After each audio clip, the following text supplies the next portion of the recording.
Hello friends, welcome to Vadipatti அம்மா சமையல்.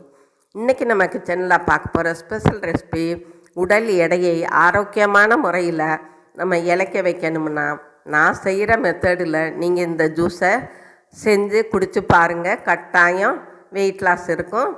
வாங்க பார்க்கலாம்.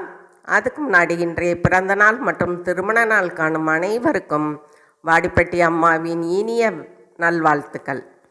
ஸ்கிப் பண்ணாமல் பாருங்கள் ஃப்ரெண்ட்ஸ். பிடிச்சிருந்தா ஒரு லைக் ஒன்று போட்டுருங்கப்பா.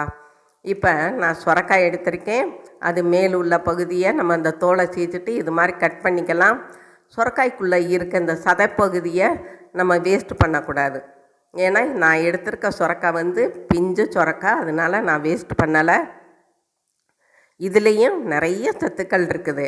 நிறைய பேர் தெரியாமல் இதை நம்ம வேஸ்ட் பண்ணிடுறோம். இதில் சட்னி எல்லாமே அரைக்கலாம். பாருங்கள், இதை நம்ம பொடியாக கட் பண்ணிக்கலாம். இந்த மாதிரி நம்ம பொடியாக கட் பண்ணி இதையும் சேர்த்துதேன் நம்ம ஜூஸ் போட போகிறோம். பொதுவாக வாரத்துக்கு ஒரு 2 தடவை சாப்பிட்டா நல்லாயிருக்கும். இப்போ பாருங்கள், இதுக்கு 1 கப்பு சுரக்காய் எடுத்திருக்கேன்.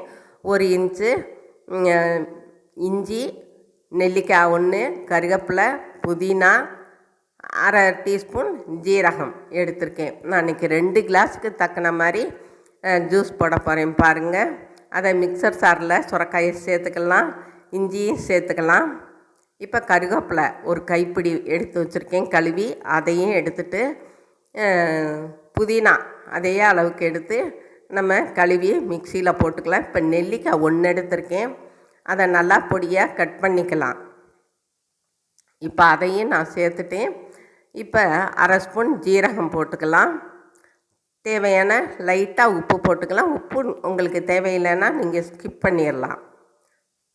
இப்போ இதை நல்லா அரைச்சிட்டு வந்துடலாம் தண்ணி ஊற்றி. இப்போ நான் 2 கிளாஸுக்கு நான் போடுறேன்னு சொன்னேன் இல்லையா, அதனால் நான் இன்னும் கொஞ்சம் தண்ணி சேர்க்க போகிறேன். உங்களுக்கு எவ்வளோ அளவு தேவையோ நீங்கள் அந்த அளவுக்கு சுரக்காய் எடுத்து தண்ணி சேர்த்து நீங்கள் இந்த ஜூஸை செய்யலாம். இப்போ இதை நம்ம வடிகட்டிக்கலாங்க. கொஞ்சம் கொஞ்சமாக இந்த வடிகட்டியில் ஊற்றி நம்ம வடிகட்டிக்கலாம். இந்த மாதிரி ஊற்றிட்டு ஒரு கரண்டியோ ஸ்பூனோ வச்சு நீங்கள் இப்படி கிளறி விட்டிங்கன்னா மேலே பூரா திப்பியெல்லாம் நின்றும், அடியில் அந்த ஜூஸ் மட்டும்தான் இறங்கும். நான் சொன்ன மெத்தடில் நீங்கள் இந்த நெல்லிக்காய், இஞ்சி, புதினா, கருவேப்பிலை எல்லாமே நம்ம உடம்புக்கு ஆரோக்கியத்தை தருவது. அதனால தான் நான் இது எல்லாமே போட்டு சுரக்காயோட ஜூஸ் செய்கிறேன். அதனால் நீங்களும் என்ன இதே மாதிரி செஞ்சு குடிங்க. வாரத்துக்கு 2 நாள் உடம்பு ரொம்ப இளைக்கணும்னா நீங்கள் இந்த மெத்தடில் செய்யலாம். இல்லாட்டி வாரத்துக்கு 1 நாள் குடித்தா போதும். இப்போ நம்மளோட ஜூஸு ஜம்முன்னு ரெடி ஆயிடுச்சு. பாருங்கள், 2 கிளாஸுக்கு தான் நான் போட்டிருக்கேன். அருமையாக இருக்குது. இதுவரை சப்ஸ்கிரைப் பண்ணாதவங்க சப்ஸ்கிரைப் பண்ணுங்கப்பா. பெல் பட்டனை தொடுங்க. லைக் பண்ணுங்கள், ஷேர் பண்ணுங்கள், கமெண்ட் பண்ணுங்கள். நீங்களும் உங்கள் வீட்டில் ட்ரை பண்ணுங்கள்.